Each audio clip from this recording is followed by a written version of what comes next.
Chapter 2. Androcles and his true friend. The tale of Androcles and the lion is said to have been written by Aesop, the great Greek storyteller who always summed up his stories from the animal kingdom with a moral. In the case of Androcles, the lesson is that gratitude is the sign of a noble soul. The story took place in Rome, where a Greek slave named Androcles escaped from his master and fled into the forest. He wandered there for many days until he was weary and well-nigh spent with hunger and despair. Just then he heard a lion near him, moaning and groaning, and at times roaring terribly. Though he was very tired, he rose up and rushed away from the lion. As he made his way through the bushes, he stumbled over the root of a tree and fell down, lame and injured. When he tried to get up, he saw the lion coming towards him, limping on 3 feet and holding his forepaw in front of him. Poor Androcles was in despair. He had no strength to rise and run away, and there was the lion coming upon him. But when the great beast came up to him, instead of attacking him, it kept on moaning and groaning and looking at Androcles, who saw that the lion was holding his right paw, which was covered with blood and much swollen. Looking more closely at it, Androcles saw a big thorn-pricked lion's paw, which was the cause of all his troubles. Picking up courage, he seized the thorn and drew it out of his paw, who roared with pain when the thorn came out. Soon afterwards, however, the lion found such relief from it that he fawned upon Androcles and showed, in every way he knew, to whom he owed the relief.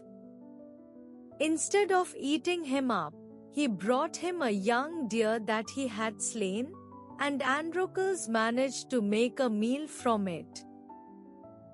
The lion brought something to eat for Androcles daily. A friendship sprang up between the man and the beast.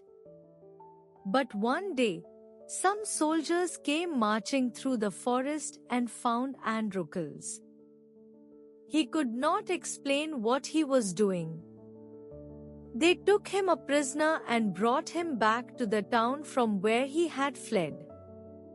There, his master soon found him and brought him before the authorities. He was condemned to death because he had fled from his master.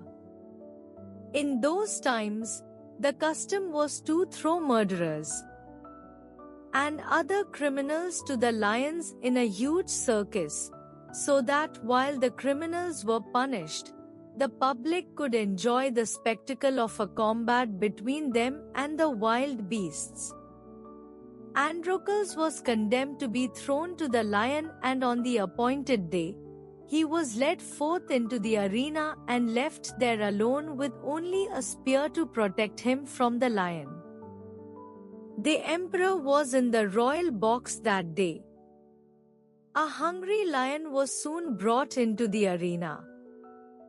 The emperor and all his ministers came to witness the spectacle. The lion was let loose from his cage, and he rushed, leaping and roaring towards the victim.